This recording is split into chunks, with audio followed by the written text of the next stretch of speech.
বর্তমান সরকারকে একটা ভূতে ধরেছে। এটা হলো শেখ হাসিনার ভূত। যেই ভূত শেখ হাসিনাকে ধরেছিল, শেখ হাসিনা বিতাড়িত হওয়ার পর থেকে সেই ভূত এখন বর্তমান বিএনপির ঘাড়ে সওয়ার হয়েছে। ভূতটা হলো জনগণকে অপমান করার ভূত।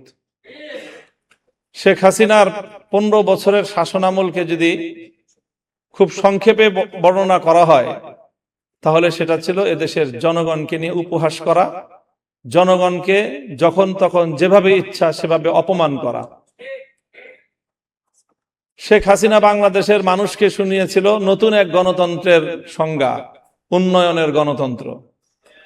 জনগণের মতামত লাগবে না, তিনি পদ্মা সেতু আর মেট্রো রেল দিয়ে গণতন্ত্র বাস্তবায়ন করেছিলেন। এভাবে সর্বশেষ শেখ হাসিনার পতনের কফিনে সর্বশেষ যে পেরেকটা ঠুকেছিল, সেটাও ছিল জনগণকে অপমান করার এক ভয়াবহ বিভৎস দৃষ্টান্ত। বলেছিল বাংলাদেশের 4 কোটি ছাত্র জনতাকে রাজাকারের নাতিপুতি। ভুলে যাওয়ার কথা নয়, আমার দেশের আত্মমর্যাদা সম্পন্ন 4 কোটি ছাত্র জনতা সেদিন রাতের অন্ধকারে বেরিয়ে এসে বলেছিল, আমি কে, তুমি কে। এত তাড়াতাড়ি ভুলে গেলেন জনগণকে অপমান করার পরিণাম। সেই শেখ হাসিনার জনগণকে অপমান করার ভূত এসে সওয়ার হয়েছে এখন বিএনপির কাঁধে। এই জন্য বিএনপির পক্ষ থেকে একবার জনগণের সার্বভৌমত্বের প্যারালাল এনে দাঁড় করানো হয় তাদের 2/3 সংসদের এই সার্বভৌমত্বকে। এখানে সংসদে দাঁড়িয়ে গোটা জাতিকে মূর্খ সাব্যস্ত করা হয়।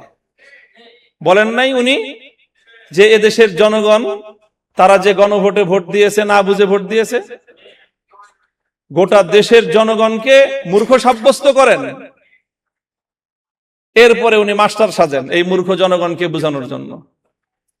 উনি মাস্টার সেজে এদেশের সংসদের 300 সদস্যকে আর এই 300 সদস্য যারা গোটা দেশের জনগণের প্রতিনিধিত্ব করে তাদেরকে সংবিধান পড়ান মাস্টার সেজে। দাম্ভিকতার একটা সীমা থাকা উচিত। আপনারা জনগণকে অপমান করছেন। এই ভূত আসলে আপনাদের ঘাড়ের নতুন ভূত না, এটা শেখ হাসিনার ঘাড়ে সওয়ার হওয়া সেই পুরাতন ভূত আপনাদের কাঁধে এসেছে। আল্লামা সাঈদী রহমতুল্লাহ আলাইহির একটা খুব আলোচিত দৃষ্টান্তর কথা বলে আলোচনা শেষ করছি।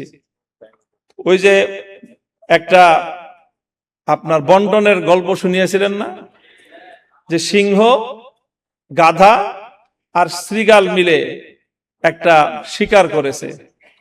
এরপরে সিংহ বলেছে, এখন তো শিকার করলাম গরু, হরিণ আর খরগোশ, এখন 3 জন মিলে শিকার করেছি, বন্টন না করে তো খাওয়াটা এটা বেইনসাফি দেখায়। কাজে একটা পদ্ধতি অনুযায়ী তুমি বন্টন করো।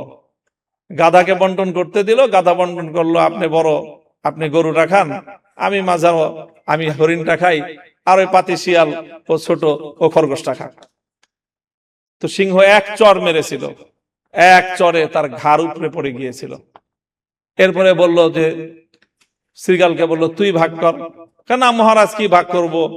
না না, আমি তো ভাগ ছাড়া খাবো না, আমি তো সিস্টেম ছাড়া খাই না, সাংবিধানিক পদ্ধতি বাস্তবায়ন হবে তারপরে সেটা আমি খাবো।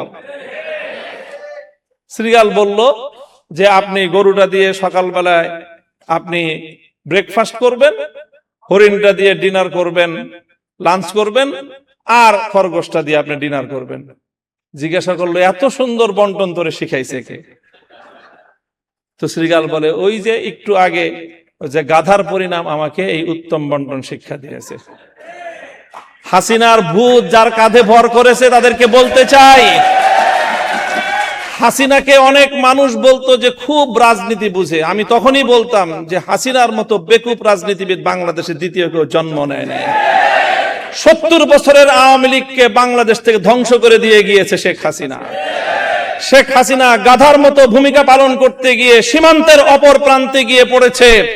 তোমরা শ্রীগালের মতো যদি সেই শেখ হাসিনার পথ অবলম্বন করার চেষ্টা করো, সেখান থেকে শিক্ষা গ্রহণ করো, তোমার পরিণাম ভিন্ন কিছু হবে না। ক্ষমতার মসনদে বসলে জনগণকে খুব ক্ষুদ্র মনে হয় না? ক্ষমতার মসনদে বসে শুনেছিলাম ইঁদুর নাকি নিজেকে সিংহের মতো ভাবে। আজকে বিএনপির অবস্থা দেখে মনে হচ্ছে তারা ক্ষমতার মসনদে বসার পর জনগণকে তারা ইঁদুর আর নিজেদেরকে সিংহের মতো ভাবছে। আমরা পরিষ্কার ভাষায় বলি, জনগণকে সম্মান করতে শিখো। গণভোটের যে রায়, বাংলাদেশে এটি চতুর্থ গণভোট আজকের আলোচনায় এসেছে। বাংলাদেশের তো নয়, বিশ্ব ইতিহাসে রেফারেন্ডাম এবং গণভোটকে এইভাবে উপেক্ষা করার কোন দৃষ্টান্ত এবং নজির নাই। এই নতুন নজির সাব্যস্ত করে, নতুন নজির স্থাপন করে নিজেদেরকে ইতিহাসের আস্থা করে নিক্ষেপ করবেন না।